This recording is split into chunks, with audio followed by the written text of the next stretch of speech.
ಈ ದೇಶದ ಮಣ್ಣಿನ ಮಗ ದಕ್ಷಿಣ ಭಾರತದ ಪ್ರಥಮ ಪ್ರಧಾನಿ ಮಾನ್ಯ ಪರಮ ಪೂಜ್ಯ ದೇವೇಗೌಡಜಿಯವರು ಬೆಂಗಳೂರು ಗ್ರಾಮಾಂತರ ಲೋಕಸಭಾ ಕ್ಷೇತ್ರದ ಚುನಾವಣಾ ಪ್ರಚಾರದ ಕಾರ್ಯಕ್ರಮಕ್ಕೆ ಏನು ಉದ್ಘಾಟನೆಯನ್ನ ಶಂಕುಸ್ಥಾಪನೆ ಮಾಡಿದ್ದಾರೆ. ಇದು ಗೆಲುವಿನ ಶಂಕುಸ್ಥಾಪನೆ ಅಂತೇಳಿ ನಾವೆಲ್ಲರೂ ಭಾವಿಸಬಹುದು.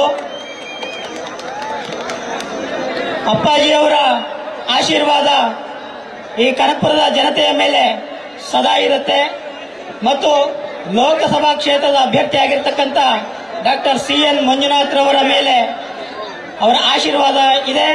ಹಾಗಾಗಿ ಈ ಕ್ಷೇತ್ರವನ್ನ ಉದ್ಘಾಟನೆಯ ಮುಖಾಂತರ ಗೆಲುವಿನ ಶಂಕುಸ್ಥಾಪನೆಯನ್ನು ಮಾಡಿದ್ದಾರೆ.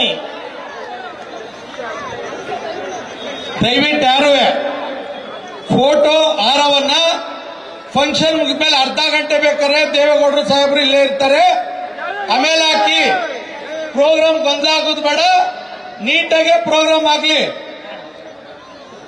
ಸಾಧನ್ ಈಗ ಪ್ರಾರ್ಥನೆ ಮತ್ತು ರೈತಗೀತೆ ನಮ್ಮೆಲ್ಲ ಮತದಾರ ಬಂಧುಗಳು ಎದ್ದು ನಿಂತು ರೈತಗೀತೆಗೆ ಗೌರವವನ್ನು ಸೂಚಿಸಬೇಕಂತೇಳಿ ಈ ಮೂಲಕ ಕೇಳ್ಕೊಳ್ತೇನೆ. ಎಲ್ಲ ಮತದಾರ ಬಂಧುಗಳು ಎದ್ದು ನಿಂತು ಗೌರವವನ್ನು ಸೂಚಿಸಬೇಕು ರೈತಗೀತೆಗೆ. ನ್ಯೂಸ್ ಫಸ್ಟ್ ನಿರ್ಭೀತಿಯಿಂದ ನಿಮ್ಮ ಪರವಾಗಿ.